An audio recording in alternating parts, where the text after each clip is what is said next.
Fala pessoal, tudo bem com vocês? Quais jogadores em fim de contrato devem ficar para o ano que vem? Já iniciando a reformulação alvinegra. O principal dilema é o de Renato Augusto. E a pergunta é para você. O que você faria? Chega mais, eu sou o Chico Garcia, inscreva-se no canal e vamos juntos!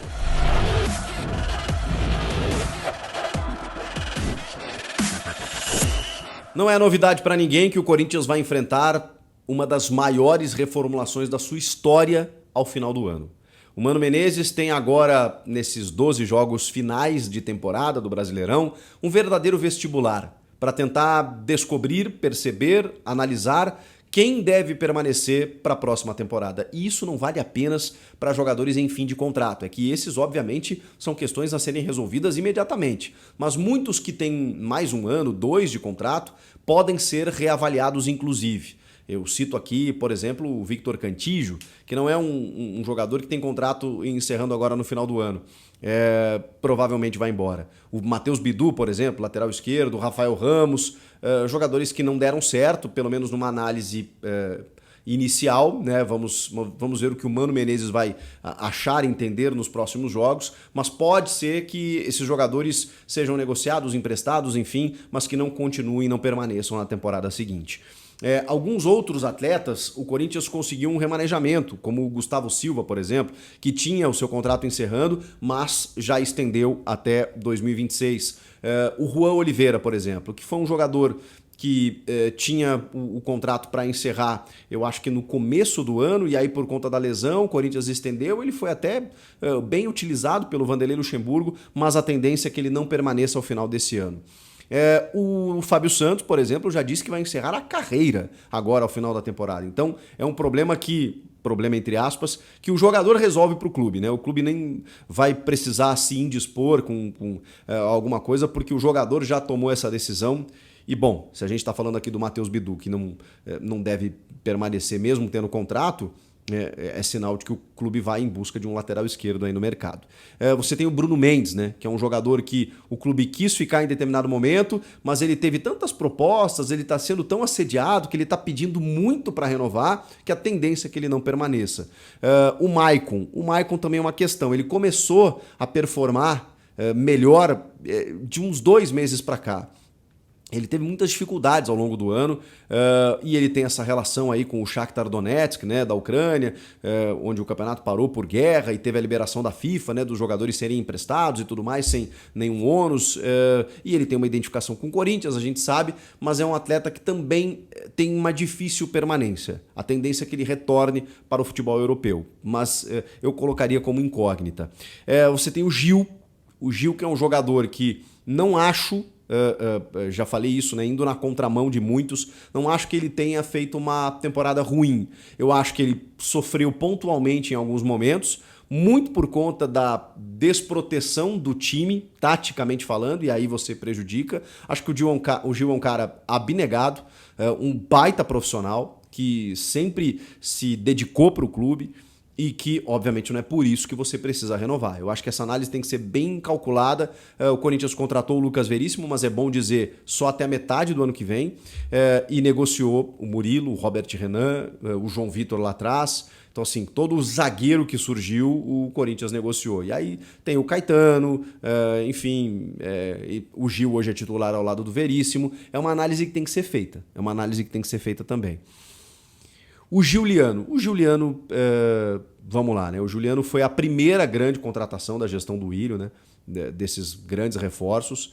Chegou muito bem, inclusive.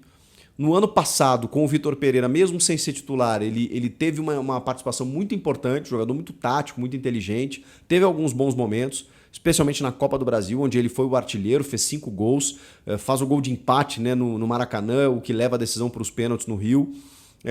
Mas esse ano ele realmente não conseguiu jogar. Não conseguiu jogar. Inclusive em alguns momentos, quando, por exemplo, o time perdeu o Renato Augusto e se imaginava que o Giuliano pudesse assumir um protagonismo. Isso nunca aconteceu. Então eu sou fã do Giuliano porque vi ele começar... Ele começou no Paraná, né? Mas despontar no Inter como um 12º jogador também. Depois no Grêmio, em 2015, quando ele volta da Europa, acho que ele estava na Turquia na época, cara, jogou muita bola em 2015 no time do Roger Machado, que é o antecessor a um ciclo vitorioso que o Grêmio tinha. Inclusive é o que culmina na demissão do Roger, porque o Juliano sai e o Roger não sabe o que fazer na ausência dele. O Juliano era o fiador do meio-campo do Grêmio naquele momento. Mas a gente está falando de 8 anos atrás, né? Eu, assim, honestamente, não vejo performance a ponto de você renovar com o Juliano, até porque esses caras não ganham pouco, né? Então, acho que ele tem mercado, e a tendência, até pelas informações aí, eu digo para vocês, é de não renovação. O Paulinho é uma questão muito sensível, né? Porque você é um ídolo do clube que tem uma lesão grave e que o clube não pode rescindir ou não renovar, né, enquanto ele não se recupera. Então a primeira coisa é esperar para ver a recuperação do Paulinho, para depois ver se ele vai voltar, se ele vai querer encerrar a carreira, se ele vai querer jogar um pouco mais, estender o contrato dele até o fim do Paulista que vem, não sei, e aí ver como é que ele vai estar, para depois pensar em mais no final do ano. Então esse é um caso à parte, que a gente vai ter que postergar aí, porque não dá para resolver agora. E aí tem o Renato Augusto, né, gente? E o Renato Augusto, ele é o grande dilema dessa diretoria e dessa comissão técnica. O meu amigo Samir Carvalho, do Portal UOL e do Café do Setorista aqui no YouTube, já deu a informação que ele colheu esse bastidor de que, pelo Mano Menezes, o Renato não renova. Essa é a informação do Samir. O Renato está tendo uma temporada muito complicada realmente. Inclusive, ele nem participou do treinamento na reapresentação do Corinthians, depois de ter saído no intervalo no jogo contra o Flamengo, e o Mano Menezes explicou na coletiva que ele sentiu dores na panturrilha. O Renato sofre com dores, constantes lesões, ficou muito tempo entregue à fisioterapia, ao Bruno Maziotti, e inclusive, pelas informações, foi o motivo da rusga entre o Luxemburgo e o Maziotti. O Luxemburgo queria utilizar o Renato o quanto antes, o Maziotti queria esperar um pouco mais e o Renato acabou indo para campo, resolveu alguns jogos, como o jogo de ida da Copa do Brasil na semifinal contra o São Paulo na Neoquímica Arena, quando ele marca 2 gols. E isso acaba, não sei se acaba prejudicando, mas é fato que ele não consegue. O Renato, você vê ele jogando e ele não consegue estar 100%. Ele tem 35 anos, não acho que seja um cara velho, acho que ele teria condições ainda para render. Repito aqui o que eu já disse, ele é um dos melhores jogadores que eu vi com a camisa do Corinthians, indiscutivelmente, um cara fantástico, formidável, um privilégio ver esse cara jogar. Mas eu, no lugar do gestor, me colocando no lugar do gestor, teria essa dificuldade. Eu não sei se eu renovaria. E por que eu digo não sei? Porque daqui a pouco a gente encontra um meio termo aí, né? Não dá para ser definitivo. Como, sei lá, nos debates esportivos a gente faz isso, né, com os colegas, né? E aí, você renovaria ou não? Sim ou não? Só vale sim ou não? Às vezes a questão não é sim ou não. Às vezes é conversar. Às vezes é tentar entender. Renato, você tem um problema clínico, crônico, você não está conseguindo, você tem uma lesão no joelho que te impede movimentos, você tem uma fascite plantar que te impede de botar o pé no chão, não sei. Tem alguma coisa que está te dificultando, que você não consegue recuperar ou não? Você está recuperado clinicamente, a questão são dores. Então, se você, sei lá, descansar 1 mês, 2, você volta, beleza. Você tem constantes lesões musculares, você está com um problema físico, que uma preparação melhor possa te render, sei lá, uma longevidade maior na carreira, conversa. Eu acho que o momento é de diálogo. É tentar entender do Renato o que ele quer, evidentemente, né? O que é possível fazer, e aí entra o aspecto financeiro, que talvez não caiba muito pra gente, né? Porque não sai do nosso bolso, e isso é uma questão muito mais da gestão administrativa, de entender que provavelmente ele não pode continuar ganhando aquilo que ele ganha.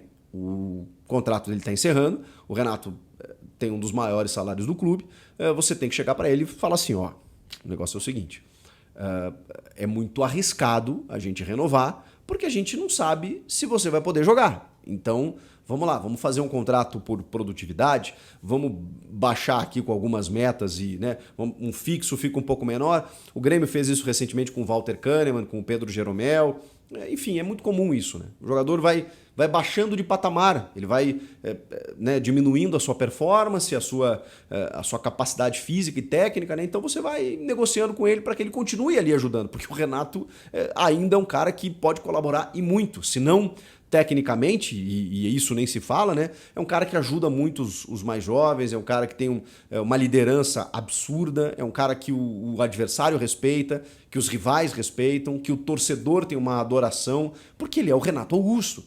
Então ter esse cara no grupo, eu fecho sempre. A questão é como? De que forma? Porque também tem um aspecto negativo, na minha opinião, que é você ter o Renato no grupo e você não conseguir contar com o Renato é muito frustrante. Porque você sabe o quanto ele pode render. Você sabe o quanto ele pode ser definitivo e decisivo para o teu time. E ele não joga. É muito pior do que você não tê-lo. Você tá me entendendo? Se você não tem o Renato Augusto, bom, vamos com o que a gente tem. Agora, você tem esse cara treinando no elenco, e aí ele não vai para jogo, e aí ele vai e sai no intervalo, e aí ele entra só no segundo tempo, e você pensa, caramba, eu tenho, mas não tenho, entendeu? Então eu acho que isso tudo tem que ser repensado. Eu pergunto a você, o que você faria com o Renato Augusto? Tá na sua mão para você digitar e comentar aqui nos comentários. Inscreva-se no canal, deixe teu like no vídeo, eu volto na próxima. Tchau!